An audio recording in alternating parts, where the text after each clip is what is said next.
Hello, everyone. Good afternoon. It's a great pleasure for me to introduce today's speaker. This series, as you guys probably know, is sponsored by Lycera.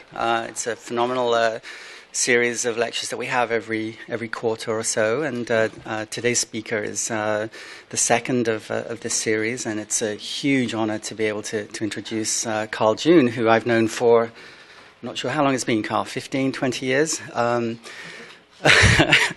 Shows you how old we are. So Carl is just one of my role models, I think, over the years as I followed his career and interacted a little bit when my lab was at the NIH.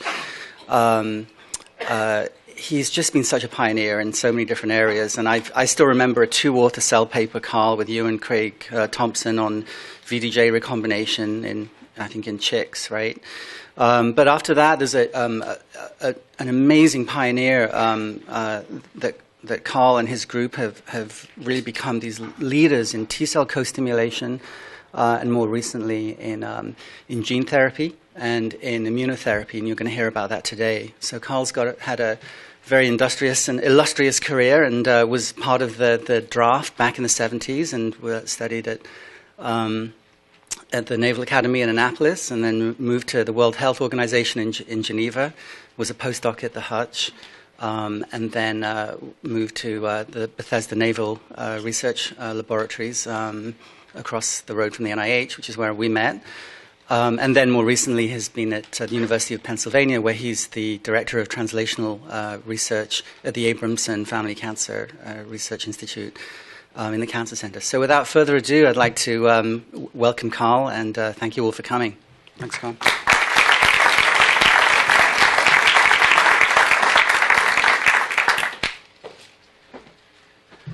Thanks very much, Colin. Yeah, it's a real privilege to be back here, and I'll just say, let's see what happened here.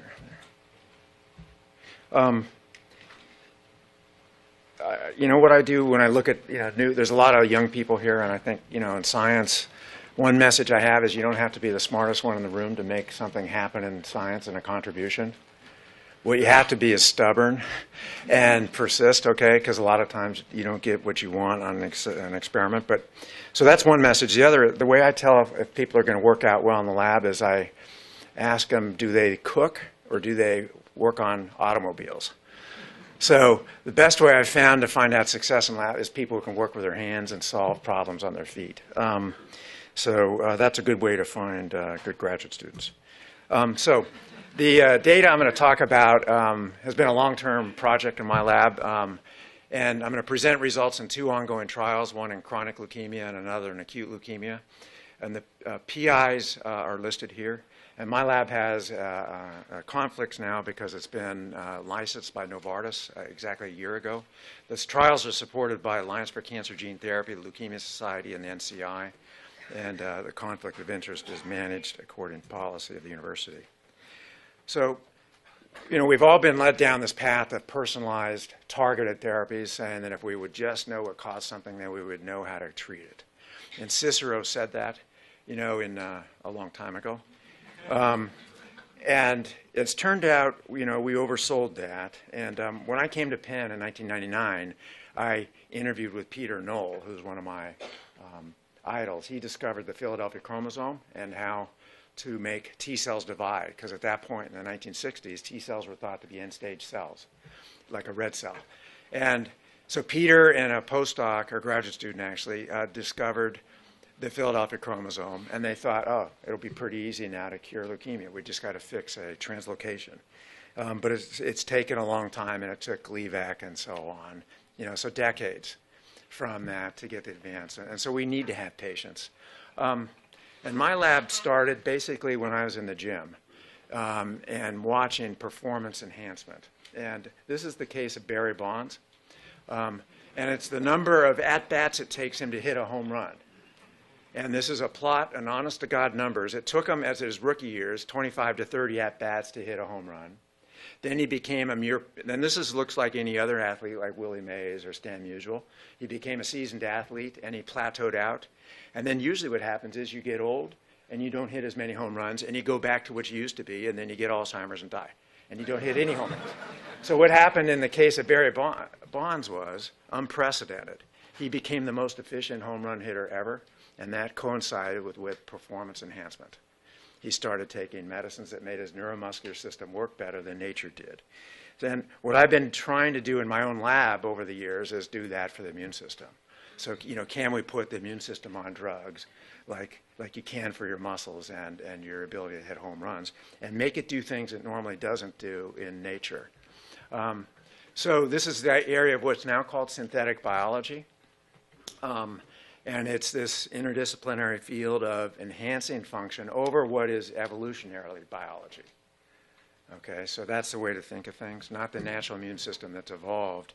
And it's used in many disciplines, for instance, artificial life, making bacteria that can eat waste, and so on. And I think now in the immune system, CAR T cells, which is the story from that I'll tell you about, is an example of that. But it's a foundational system of thinking of all different kinds of drug design and therapy improvements, from small molecule compounds to protein engineering to cellular engineering. And I'm fascinated in cells. They're smart. Cells can make decisions, and they can live lifelong. So those are properties that if we can enhance them, we might be able to improve over what happens in nature. So most of you are not immunologists, and there's only 3 things you really need to know about immunology to understand the story I'll tell you. The 3 laws are boiled down from the fundamental laws from Bill Paul's book of immunology, which is thousands of pages long. But those 3 laws are that you can target almost any molecule the size of 9 or 10 amino acid footprint with B and T lymphocytes. And that's called the antigen. And so immunotherapy involves targeting those structures. And the second law is that the immune system only will fight for a couple of weeks, and then it shuts off. So if it can't reject something, for instance, you get a chronic viral infection, it will stop after a while, and then you have tolerance. And you avoid that. That's done to avoid autoimmune disease and destructing your normal system. That's why cancer immunotherapies failed for decades in general. Most immune responses start, and then they turn off through a variety of mechanisms. And many people here on campus study these, because this is what really is being addressed now, so-called checkpoint control therapy, how to turn off these off signals. So then you're basically stepping on the gas. And then the third one is less well appreciated, the law of context dependence. So it's well known to immunologists that the same antigen presented in the GI tract, for instance, will be a different response than if you get it encountered in the skin. So if you, for instance, eat poison ivy, you won't have any skin rash or anything, and you can actually get tolerized to it. You make TGF-beta and suppress the immune response. But you get it in the skin, you get an inflammatory response. So if you get a cancer in the GI tract, like pancreatic cancer, the immune response is vastly different than it is the same genetic changes in the skin where you have an inflammatory response. So those are the main laws of immunology. So there are 2 approaches using synthetic biology now in the clinic, being tested at various centers around the country. And one is to make T cells bispecific by introducing other T cell receptors. So T cell receptors bind to the peptides. I mentioned to any peptide basically that's 9 or 10 amino acids long. And they also bind to HLA, or transplantation antigens. And you can, the problem is they're usually very low affinity because of the second law of tolerance. Your immune system does not react against yourself. And most cancer antigens are self-antigens. So they're low affinity. So there's one approach, which is to enhance the affinity of the T cell receptor. And it's usually micromolar affinity. And a good viral target antigen, is usually nanomolar. So you can enhance the affinity by about 2 orders of magnitude of a T cell receptor, and they work much better. And those are clinical trials underway at several centers. The other approach is a so-called CAR approach, or it was also called T-body, because it combines a B cell, which makes antibodies with T cells. So the T-body approach. And it's a chimeric protein that does not exist in nature. So this one is enhancing affinity, but it works through the natural signaling molecules. A chimeric receptor then has signaling domains downstream that I'll describe, and it has an antibody here, a single-chain variable fragment, that has binding affinity about 1,000 times higher than that of a T cell receptor. So it's much higher than is ever accounted naturally. And the other advantage of this approach, other than higher affinity, so it can see lower target densities, is that it's MHC unrestricted. So this is, you got to find the same T cell receptor that matches the patient's HLA type. This one you don't, it's off the shelf. So once you have an antibody against a certain structure, it'll work the same for anyone. What you got to do is use it at this point in the patient's own T cells or an identical twin. So, but the actual chimeric protein, you can make one and deliver it via several ways, and it would work the same for everyone. So these two approaches are in the clinic right now and show really strong, I think they're both going to get FDA approved and enter this routine practice of medicine over the next 5 years. The T cell receptors have a very sensitive signal amplification system, probably the most, other than the eye, the eye can see maybe one photon, so there's a tremendous signal amplification. The T cell receptor can see 1 or 2 peptides on MHC. It's incredibly sensitive system that evolved for signal amplification. So that's how you can see low-level antigens. But it has a limitation, low avidity. It targets the intracellular proteome, which, the CAR that only targets the surface structures on cancer cells. So there's a larger set of pooled targets with a T cell receptor than a CAR. But this has an advantage of the advantage you can control the avidity and make it very high if you want and see very low target densities as well. So only surface structures, CARs. This is MHC independent. This is MHC dependent. And then we know a T cell receptor after vaccines can last in patients. The clonal survival of T cells can be over 50 years in patients, so they can last lifelong. We haven't had trials ongoing long enough to know with engineered T cells if that will happen. Natural T cells do last with a half-life of about 16 years in patients after a smallpox-like vaccine. And our CAR studies that we first started in the late 1990s in HIV patients, we found the average half-life by mathematical modeling is more than 17 years in patients. So that was a single infusion. They've lasted for very long periods of times in patients with HIV. But we don't know yet in CAR patients, and our data goes out to 3 in CAR patients that have been treated with cancer. So I'll describe that. So these now CARs, which I'll describe today, are now being tested in various generations. So the first generation CAR was a trial we did in HIV, and it had only a signaling domain made up of the natural T cell receptor zeta chain. And so that activates the RAS signaling pathway in the T cells, and it mimics to a large degree what the natural T cell receptor did. Then the field has started testing second generation and third generation CARs, which have other signaling domains encoded downstream from a spacer linker domains of the single chain variable fragments that bind to the tumor cell here. So this is inside the T cell. And Michelle Sadelain has a nice review of this a few months ago. So we call these, and I'll have this analogy of classic CARs, sports CARs, and muscle CARs, and other kinds, as you'll see as we go through this, which is, I think, especially appropriate being near Detroit to have the CAR analysis. So we first started working on this, just as I was a postdoc on how to make T cells grow, because unless you have, there is no universal donor for T cells like there is for red blood cells. So that's why we've never had in routine practice T cell transfusions. Otherwise that would have been done for HIV and people would have repaired the immunodeficiency just by transfusing. So you have to find out a way to grow T cells. And they, in general, unless you have an identical twin, they have to come from the patient themselves. So we first found out how to make T cells grow with this molecule called CD28, which we're now using in our CAR constructs. And we made beads that are the size of cells. And then those can activate T cells, and they grow as long as the beads are there, but they're paramagnetic, so we can remove them by passage in them. This is like over a radiator, but it's a magnetic field. The T cells go in an input side with a mixture of cells and beads, and when we want to then infuse them into the patients, we passage them through them here. The beads are retained. They're orange because of the iron, and then the T cells look like that. So a normal human has about 10 to the 12th T cells, so it's 1,000 billion. What we grow in our general dose is at the upper limits 10 to the 10th.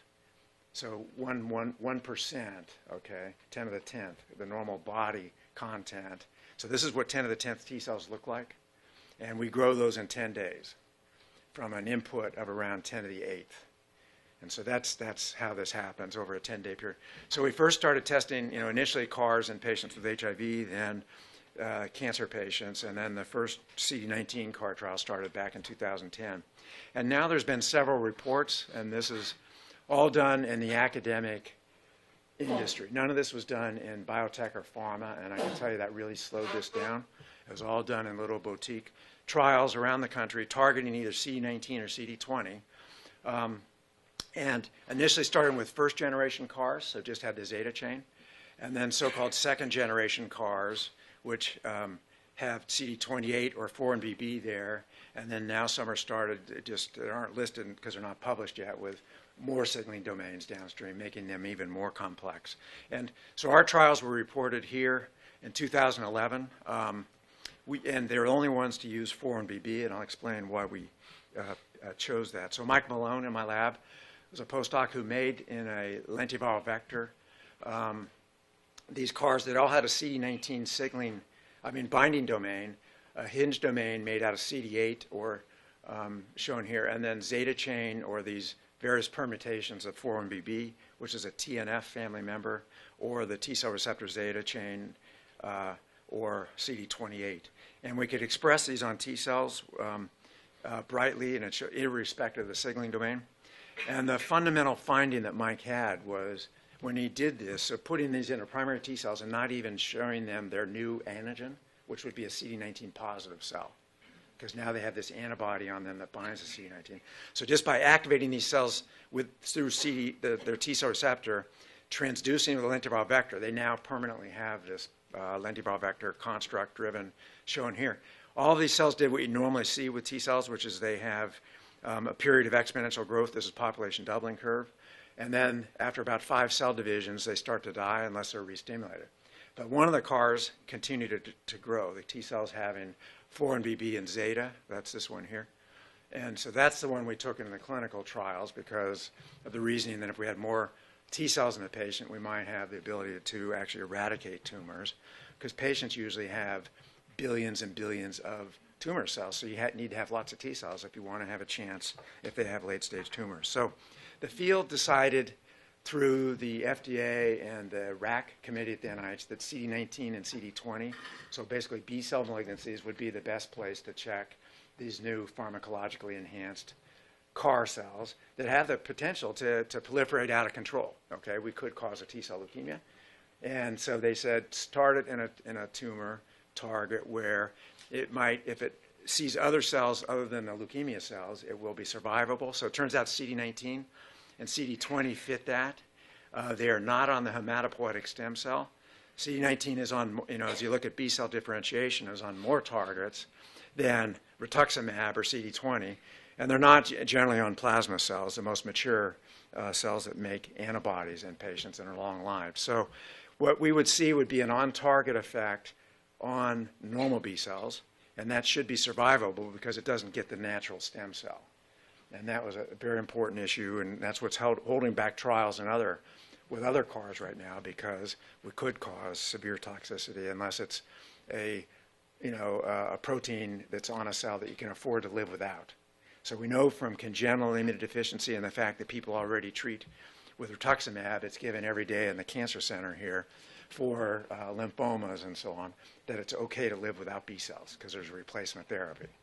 So that's why this was chosen. Now, we initially started with CLL. It's because it's the most common chronic leukemia in patients, in adults. And usually the patients are old, and initially they live for about 10 years, and then they get their initial therapy, which is changing what that therapy is. It used to be chlorambucil. Then now it's usually what's called a fludarabine-based regimen. And if you look at those patients, these are Michael Keating's patients at MD Anderson. They have a survival not unlike that of pancreatic cancer. So there is no curative therapy for people who have failed second-line therapy for CLL. The one thing that has been used and can give a curative effect has been a bone marrow transplant in CLL. The problem is usually the patients are too old to have that because they have other illnesses and can't withstand a bone marrow transplant. There's another issue with CLL, which I didn't explain. Usually the patients die either because they get a PAC bone marrow and their bone marrow stops working, or it's they get infections and die just like they have HIV. They have a very severe T-cell immunodeficiency. John Gribben and his group just published this in Blood a couple of months ago. If you take a normal donor and add the beads that I showed you we made in our lab and label the cells with CFSE so they divide, you'll see 3 or 4 population doublings over 3 days, which is shown here, the generations. If you look at a CLL donor, so this is a patient who has not been treated with fludarabine, the T cells are anergic, meaning they don't work. They're there, but they do not divide well. And if you look at this, you can see between healthy donors and CLL donors, it's like it's bimodal. We don't understand why this is. There's a T-cell intrinsic defect in patients with CLL, and that's part of the reason probably why the CLL is not rejected by the own immune system. So ex vivo approaches like we're doing with these engineered T-cells can repair that defect, and I'm not showing you that data. So the actual clinical trial has about 5 steps, which are outlined here from blood donation to have the starter cells that go in a lab, and then we have a 10-day growth period where we use the lentiviral vector to introduce the CAR. Then at 10 days, the beads are removed. The cells are cryopreserved. The patient often, but not always, as I'll explain, goes through chemotherapy in the meantime, and then in general, 2 days after the last chemotherapy is when we infuse the CAR T cells. And so it's an autologous blood transfusion, basically, of engineered cells. The actual trial that we started with is listed here at clinicaltrials.gov. And we just finished it in April with the first 14 patients in CLL. And I'll describe that, and then ALL. So this trial then had 3 things that had never been done in cancer patients before. And one of those was using the CAR having a 4-1BB transgene, and I explained that rationale. That they proliferate better. Another was, it was the first one to use an HIV-based lentiviral vector. All the other trials had used murine gamma retroviruses. And so this has an internal promoter called EF1 alpha, and we picked that because it works best in human T cells. So we had brighter expression. So that was the second variable. The third variable is ours, the first trial to use a 10-day manufacturing process with the T cells. The other trials had used for the CARs 6 weeks or more, the cells are grown in vitro. So much more extensive growth in vitro, and they're more, we think, maybe more replicative senescence. So the trial design is patients had to have failed, at least 2 lines of therapy with CLL, for the CLL, and then get the infusion, and then watch the patients. And now we have to follow them for up to 15 years according to FDA guidelines for therapy with a vector. So we treated 3 patients and then had to stop because we ran out of vector. And that was very expensive. It was the first time an HIV-based vector had been made. But our first 3 patients fortunately had very striking responses, or else the trial would have stopped right there. So these are the results in the first 3 patients. This is patient 2 who had 17p deficient CLL. So that's p53 is homozygous somatic loss on his leukemic cells. That means you're chemotherapy resistant.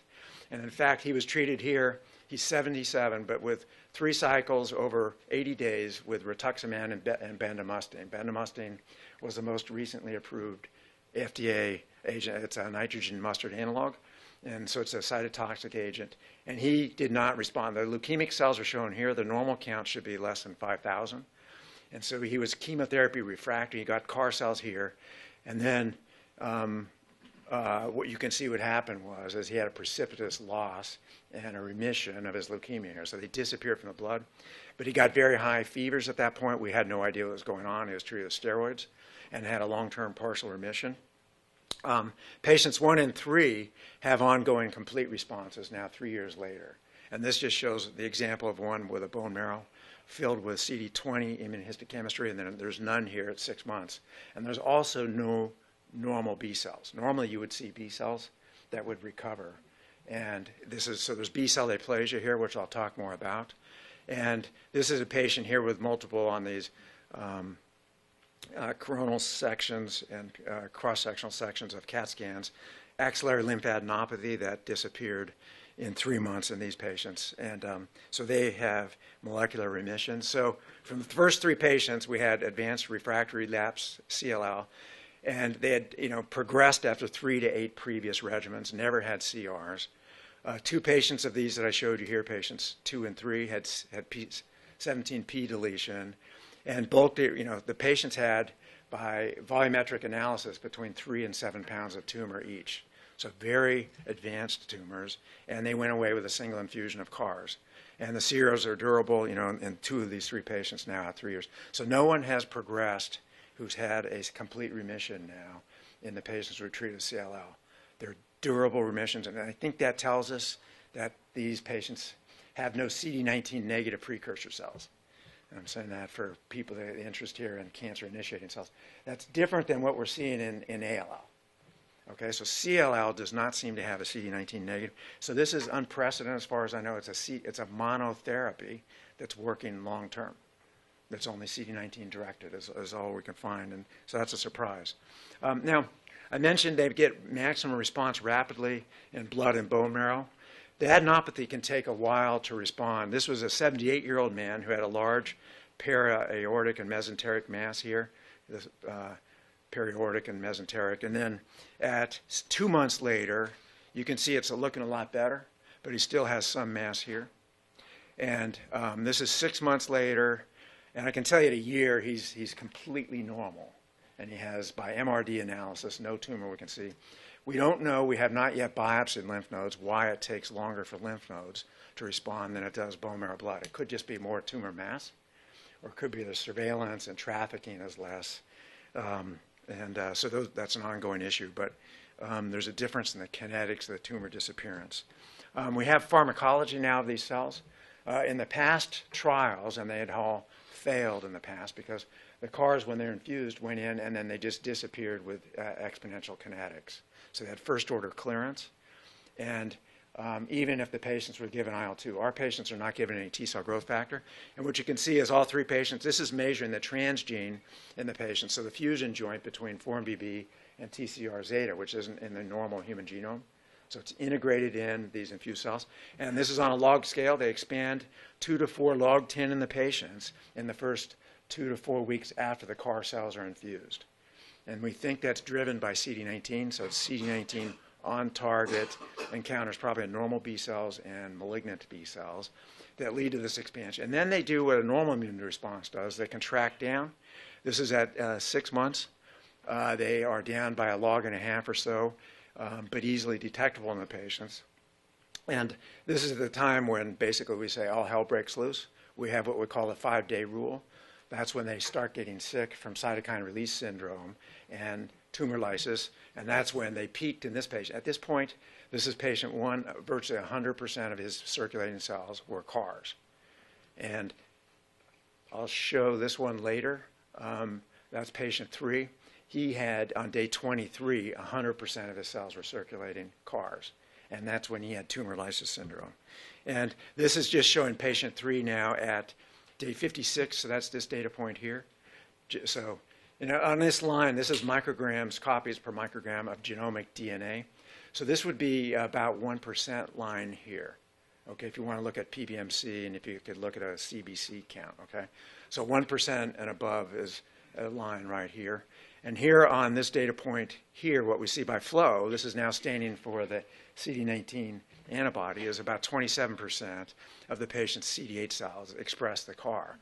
They have all different T-cell receptors, so it's not that it's one clone of T-cells that grew out. So it's polyclonal T-cell receptors, but these, in this case, are mostly CD8 cells. And now we know in this patient, they're still there 3 years later.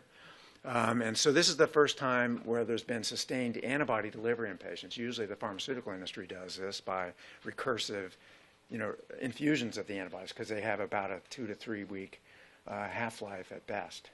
And so they have to be given every month or 2. So here we have the cells having antibodies made and manufactured in the patient now for more than 3 years. And we hope we can do this on other tumors besides leukemia. The one correlate we have now that predicts response is shown here. This is patients who've had a CR, and it's a log-log scale. Looking here again at the copies of the CAR in peripheral blood. I'll show you the same data also in bone marrows, but we have more plots on blood. And the patients who have CRs have more than 1,000 of these CARs by day 20 to 30. And there's 3 patients here who had no response, and basically what happened, the cells were infused, and they engrafted but did not proliferate. So there's a log scale here. So there's, this is a 10, in this case, it's 10 to the 5th expansion. So, that would be maybe 30 population doublings. 1 T cell becomes 2, 4, 8, 16. Okay, so there's a lot of cell division, and we can show these are in the bone marrow. They're just chock full, and that's what correlates with responses. And PRs are intermediate. Now, I mentioned the patients have B-cell aplasia. This is a graphical demonstration. So the responding patients, a normal B-cell is CD20 and CD19 positive. These are patients 1 and 3 that had lots of leukemia circulating at the time the CARs were infused. And a year later, this patient has an empty box.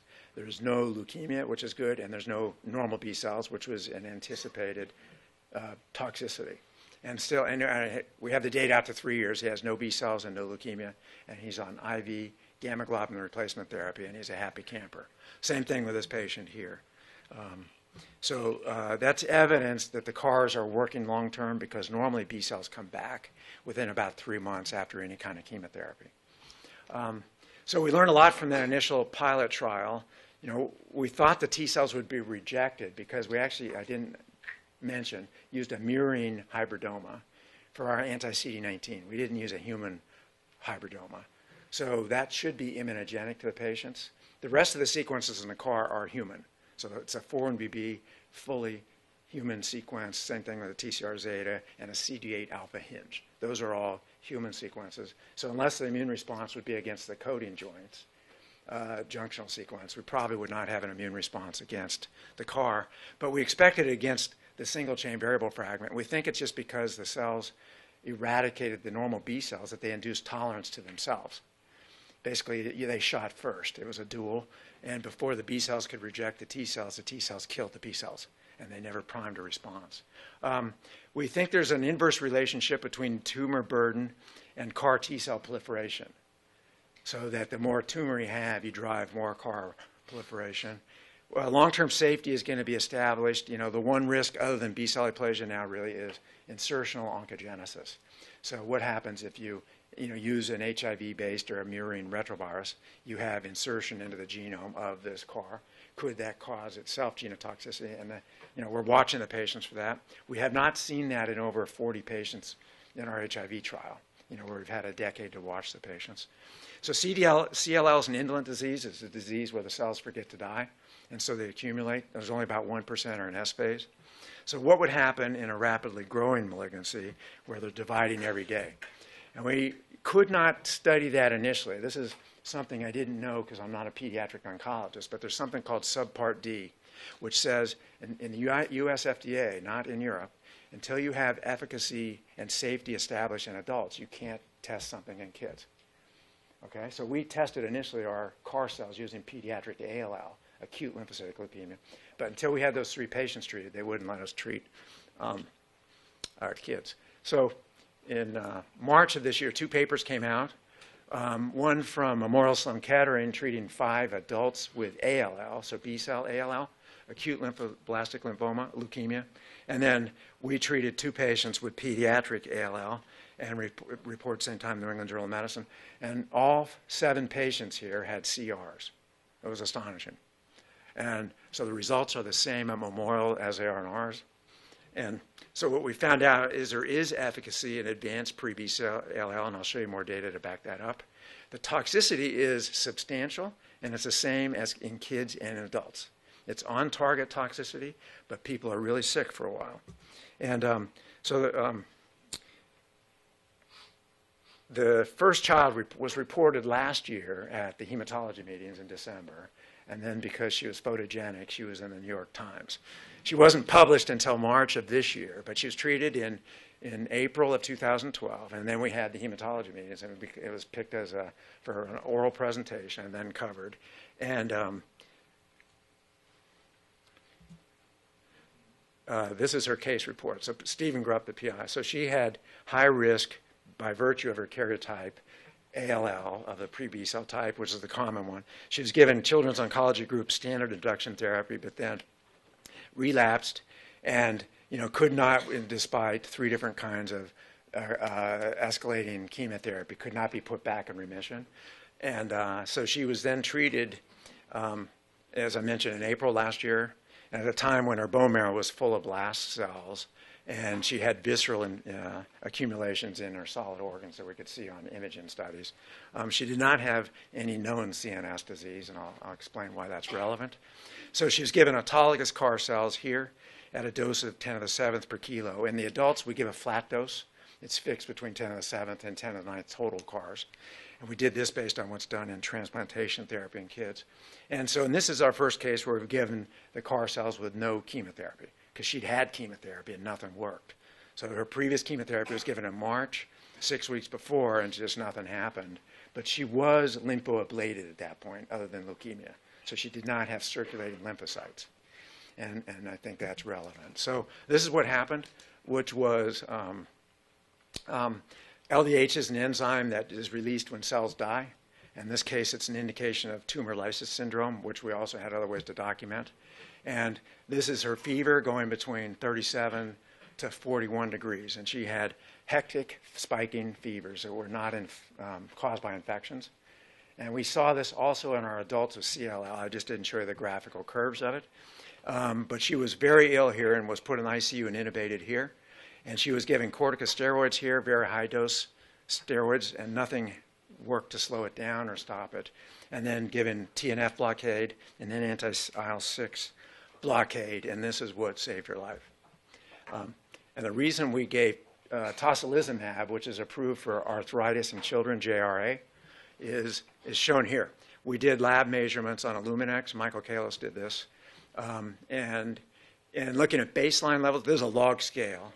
And the kinetics here, out to 20 days, are same here virtually, is that she had a 1,000-fold increase in IL-6 and interferon gamma at the time she was hypotensive and on 3 pressors and very, very ill from what turned out to be on-target cytokine release syndrome.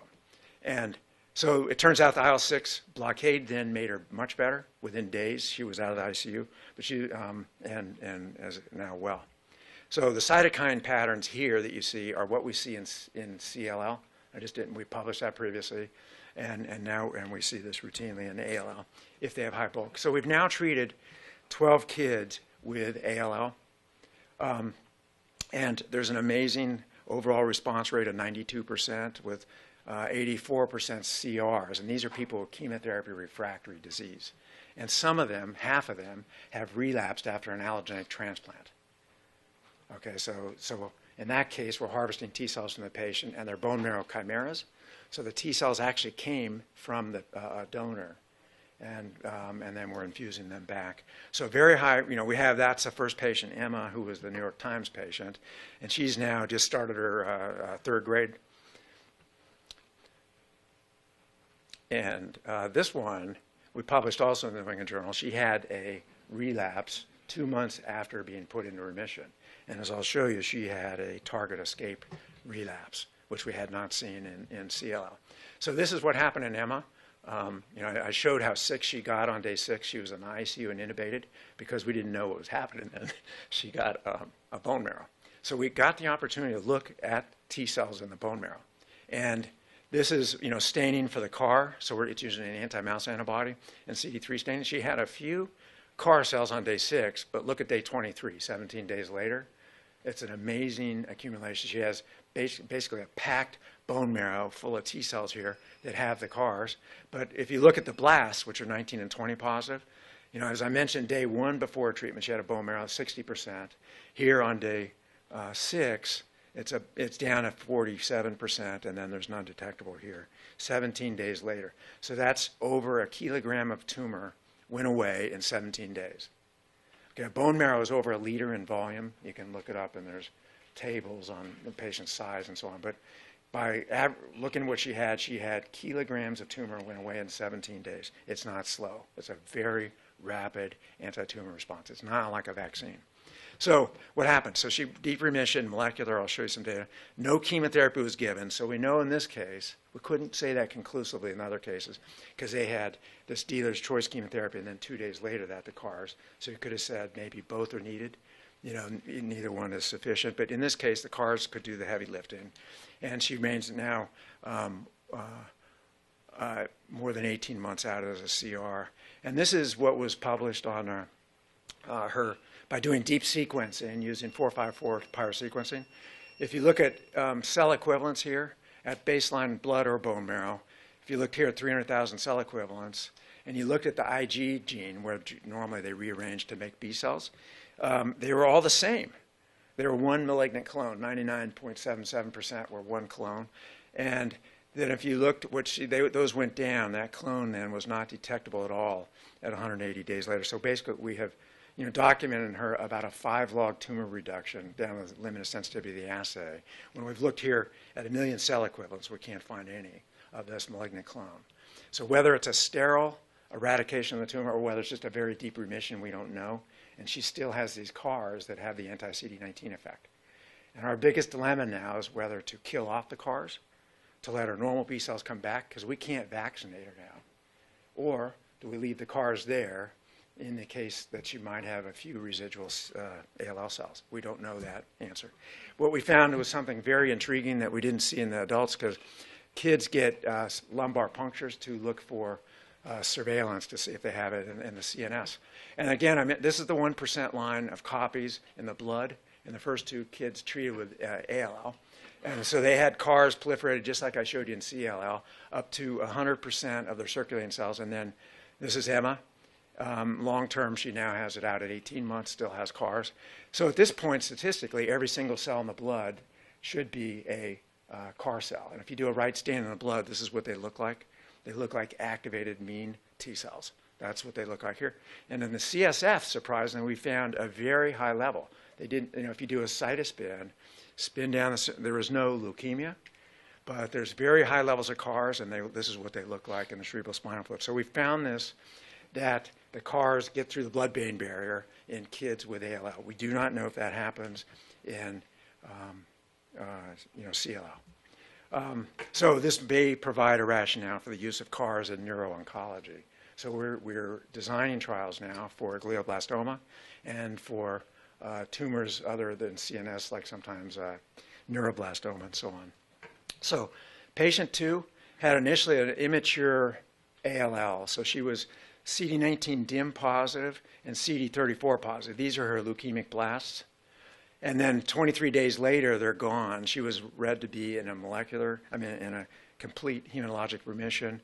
But 2 months later, she relapsed. You can see this is where leukemic blasts show up on flow cytometry. And she relapsed with a CD34 positive clone that's CD19 negative. So it's a tumor loss variant.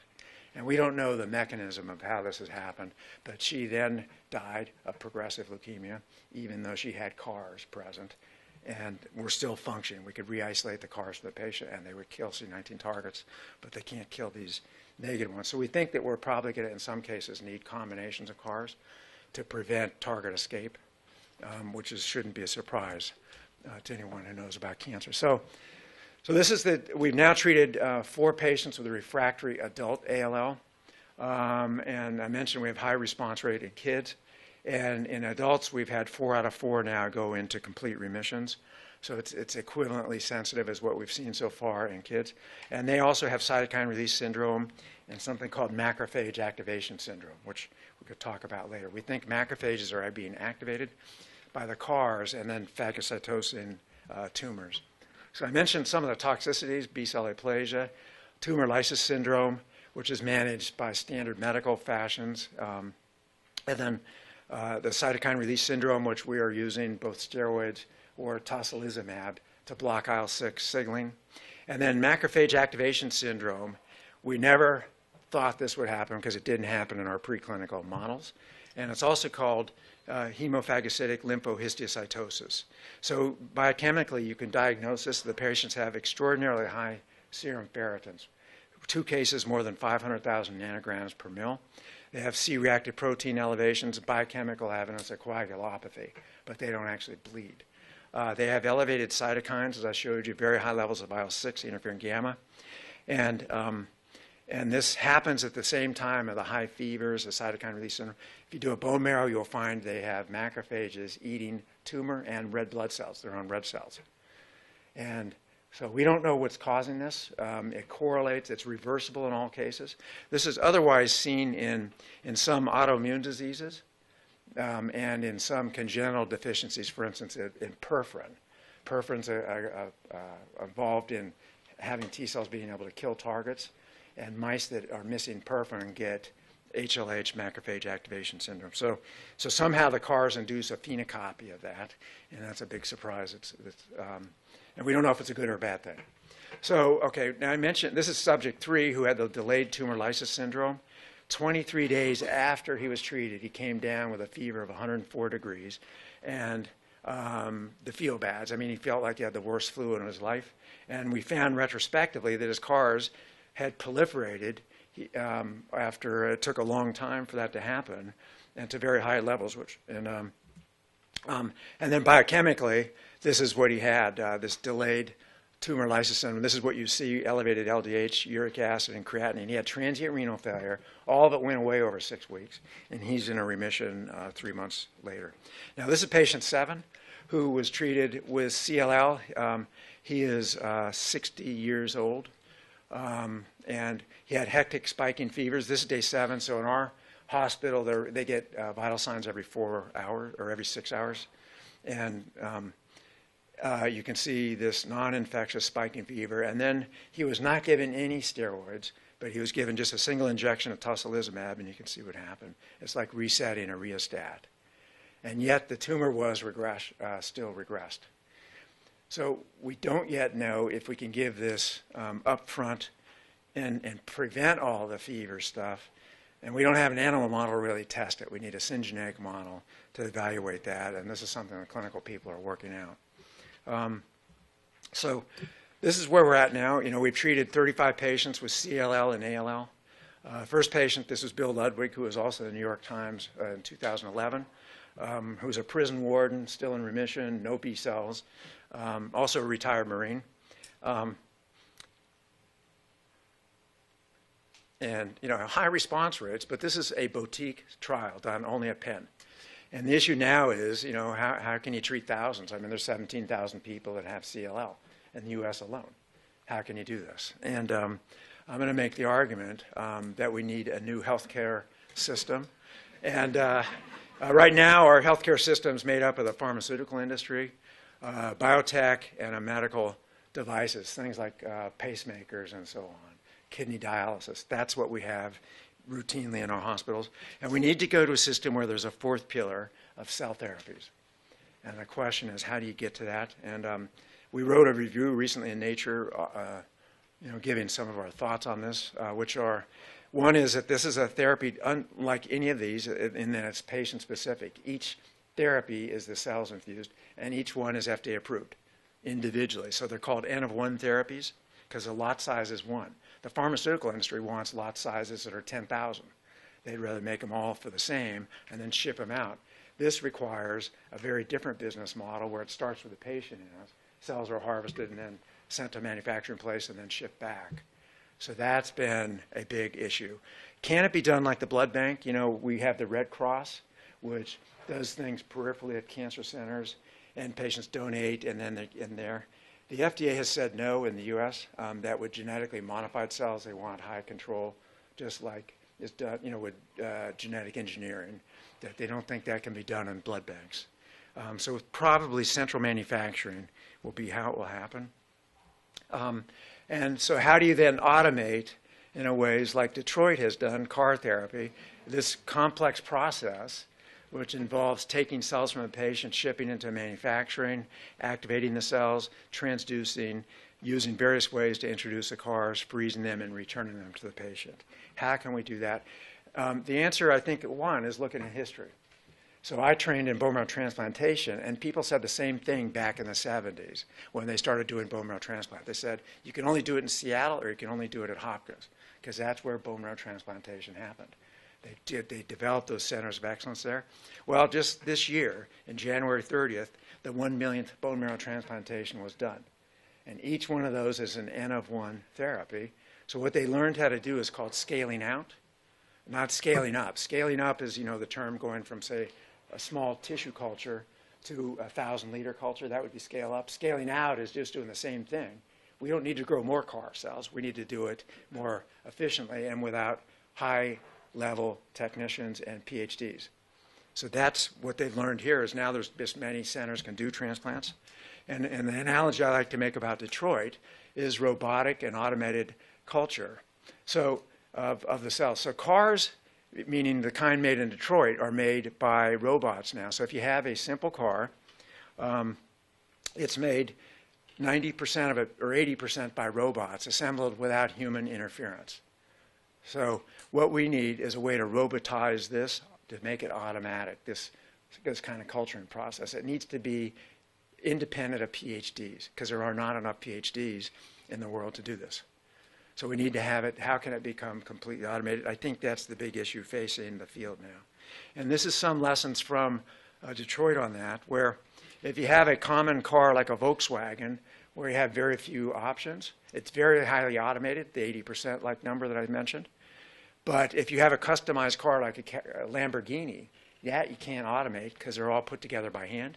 So you can never make very many of them, and they will always be boutique and very expensive.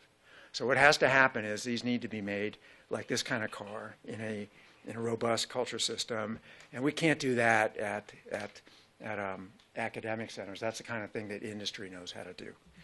And in fact, now last December, Novartis bought a large cell processing facility, and they're beginning to do this. This is in Morris Plains, New Jersey, and this will be used for the multi-center trials starting next year in CLL and ALL that Novartis is going to sponsor.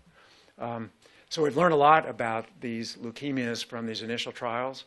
As I mentioned, next year Novartis will begin the multi-center studies. Right now, they're all at a single-center study done at at Memorial, or in our case at Penn. The big questions facing the field is, can this work in solid tumors? And the answer is we don't know yet. We have some intriguing data preclinically to suggest that it will. But the issue is going to be identifying the correct targets. Will be the frequency of target loss. I showed you that in ALL we've had a couple of target losses. And that I think we have an easy way to figure out. This is the industrial issue of outscaling, developing robotic culture methods.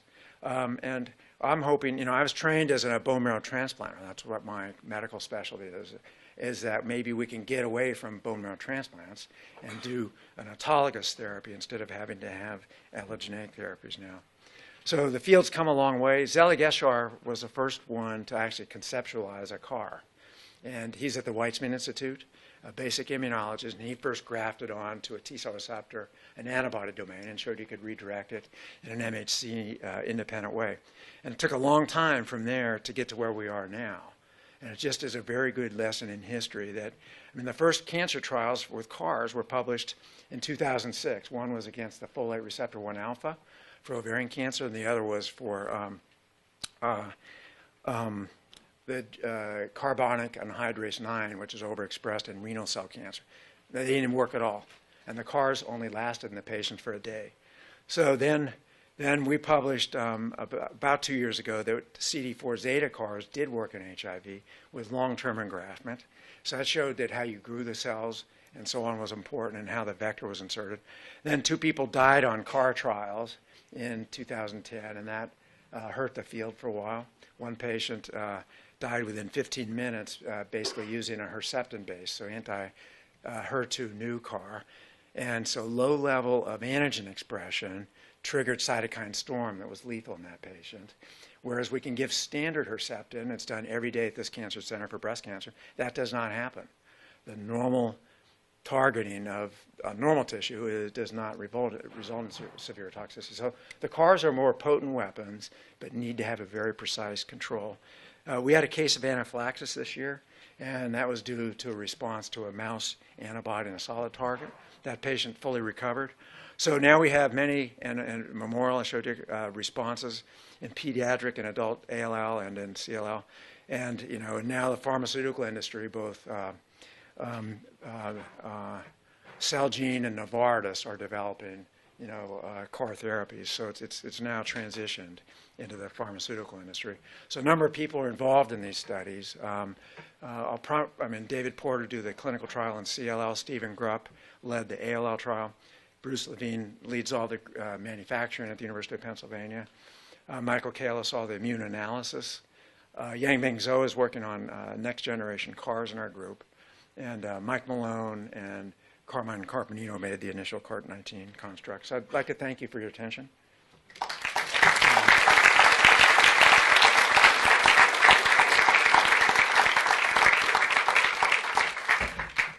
Yes. A great talk. I have a question on the patients, say with ALL and incomplete remission. You actually mentioned two very interesting possibilities that kind of lead you to different conclusions about whether you should restore the function of the T cells. And that is whether you really have a residual malignant clone, presumably a stem cell, but as soon as the cells differentiate, they're removed by the CARs that are there, or have you really gotten rid of them? So the question is, have you taken any of those patients, one, and tried to look for any mutations by trying to use very sensitive PCR to see if you could find any evidence for the mutated clone? And secondly, have you tried to take those patients, take their cells, remove the CARs, say with flow, and try to put them into a non-skid mouse to see if they reconstitute the leukemia, which would kind of distinguish whether the malignant stem cell clone is still there and being repressed, or is it really gone? Yeah, so those are great experiments, Max. So we have, the assay we've used so far has been, the 454 sequencing. And so we can get down to about 1 in a million. But we haven't done very, very sensitive ways to look for, and we haven't done any single cell tumor analysis to look for that, and I think the best experiment would be what you said of, putting them into doing a bone marrow and put in immunodeficient mice and find out if we can recover leukemia.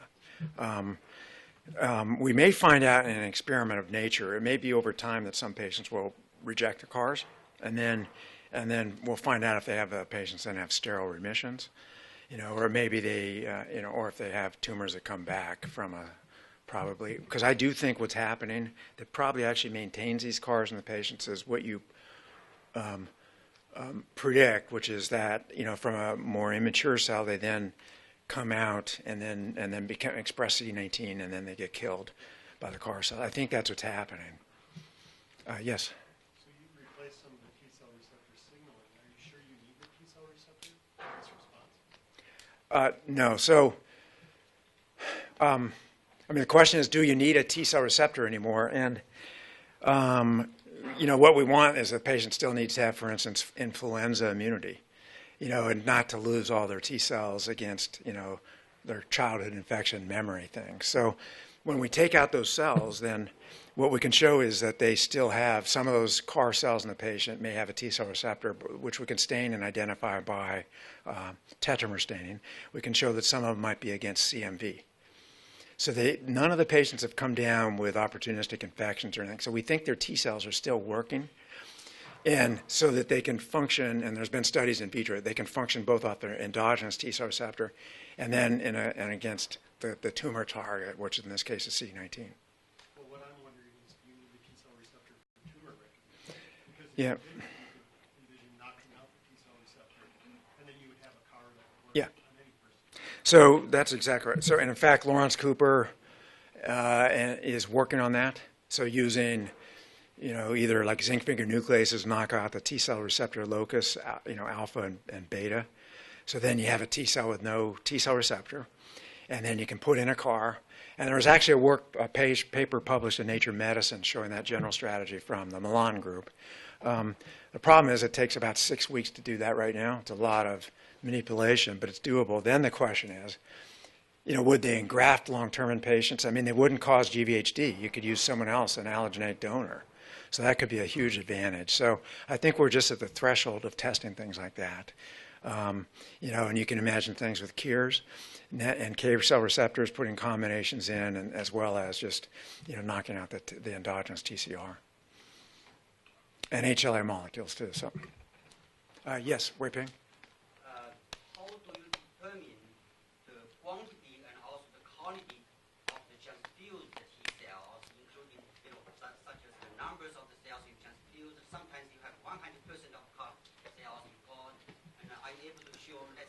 before and after, or with efficacy or without efficacy, the cytokine profile, only functional property of those T cells? Yeah, so yeah, we're working on that. So we think, in a way, this is like a stem cell transplantation, that it's not the standard pharmacology where there's a dose response. So in fact, we have a randomized phase 2 trial right now that we've just started. We're randomizing patients to a high or a low dose of CARs, and to try to see if we can find an, quote, optimal biologic dose, OBD. So that's the primary objective of that study. And so it may be that, like with stem cells, you just need to have a threshold of the CARs, and then they will proliferate based on the niche space in the patient, and in this case, probably the number of targets. We think, although we don't have good data, that you need both CD4 and CD8 CARs when they're initially infused. And that the CD4 CARs, although we don't transduce Tregs, okay, so we think CD4 cells with a CAR in help the CD8 cells initially, and we can show that the population in the patients evolves over time. And in general, the long-term surviving CARs in patients are CD8 cells that we can detect. So, and then when they are infused, they have the properties like you would imagine for those kinds of cells of a good vaccine. I mean, they make lots of Th1-like cytokines, and then they have a high proliferative capacity. So we don't have enough patients yet to know if that's what correlates with the patients who have the best responses, that we need more numbers limited on that. Yes? Very nice. Thanks. Would you expect to have similar results if you remove the CD20 positive cells, like, for example, with antibodies? I mean the normal B cells? Like with an infusion of cytotoxic antibodies that target CD20 cells? Okay, so, but CD19 and CD20 are pretty much co-expressed. So you mean if we debulk the patient? That's a very good question. So there, it may be, you know, I put up there, it may be that, and we have some data from mice, it's not conclusive, that when you have low tumor burden, you actually need more CAR cells. So if you have high tumor burden, then the probability of the CAR cell encountering a target is much better, and then they'll start proliferating, and maybe then, you know, through that, get an effector to target ratio in vivo that you need. So if you have rare tumor cells in vivo, it may need, you know, just to have like the, you know, the probability of collision.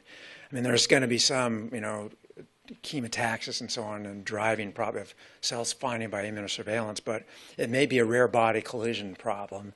And then so if you have, in a setting of consolidation with minimal residual disease, it may mean you actually need more CARs than in settings where you have high tumor burden. And so all related to that is we think that the side effects are very much dependent on the tumor burden. So that where we'd like to be able to get is to treat people in remission, you know, and then try to consolidate with CARs. And we think then that it should be an outpatient therapy, that there should be virtually no side effects other than B-cell aplasia. But that's a hypothesis at this point. Yes? The amazing number of CARs in CSF, great success with CLL, makes lymphoma obviously great. Yeah, so we don't have enough vector. So we're going to do a trial in diffuse large B-cell lymphoma. Primary CNS lymphoma is on our list, and mantle cell lymphoma.